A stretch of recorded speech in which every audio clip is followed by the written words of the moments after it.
Assalamualaikum warahmatullahi wabarakatuh. Semangat bereksplorasi teman-teman pegiat tahapan proses.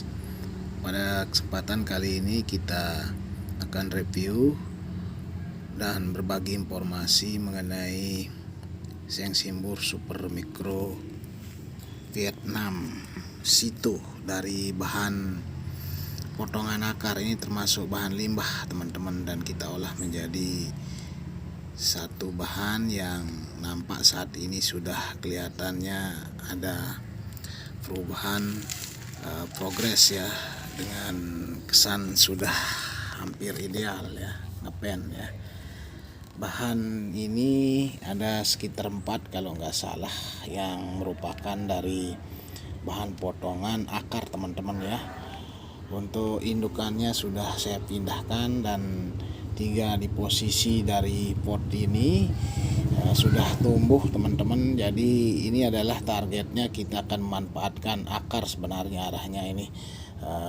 Dari bahan-bahan yang kita press akarnya jangan langsung dicabut, apalagi untuk jenis Seng Simbur itu satu jenis endemik pohon yang hidup di satu tempat dengan bisa berkembang biak melalui proses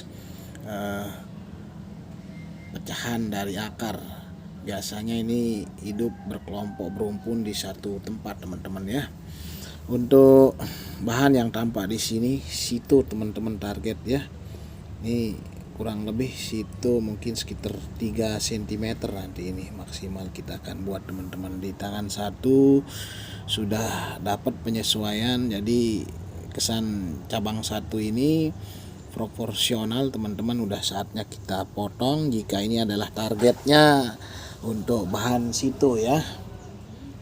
Berikutnya di posisi tangan 2 nampak seperti ini, namun sebelumnya sudah dipotong sehingga kurang progres pertumbuhannya teman. Kita batasi ya sesuai dengan porsi ukuran ideal dari batang utama.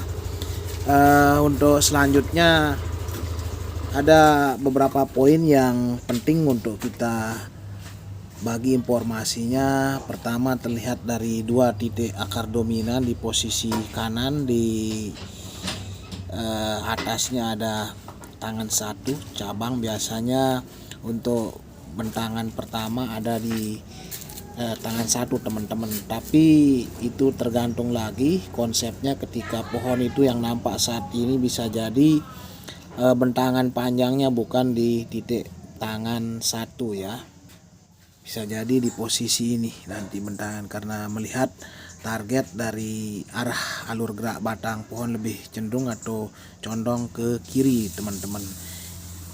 Untuk bentangan itu ada banyak pilihan untuk menentukannya teman-teman. Lihat dari akar dominan, jika itu lebih prioritas mengarah alur geraknya,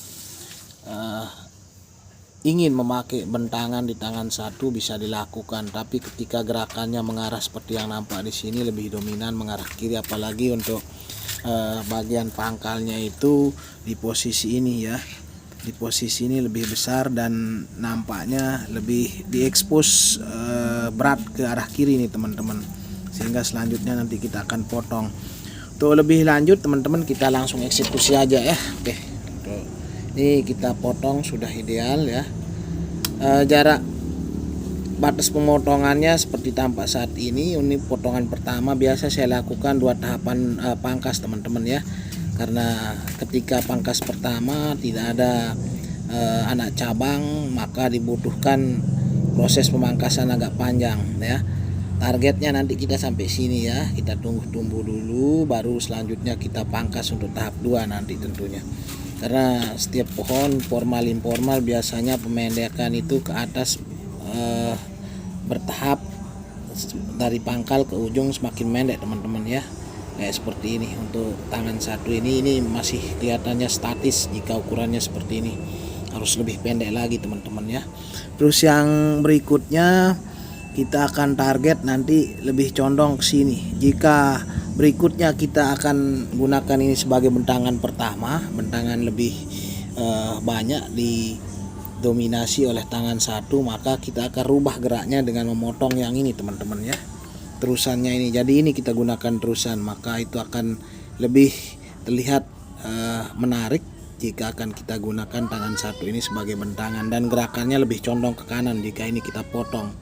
Tapi ketika ini kita tidak potong dan ini kita lanjutkan sebagai terusan, maka akan nampak jelas bahwa lebih mengarah dari bahan bonsai ini stylenya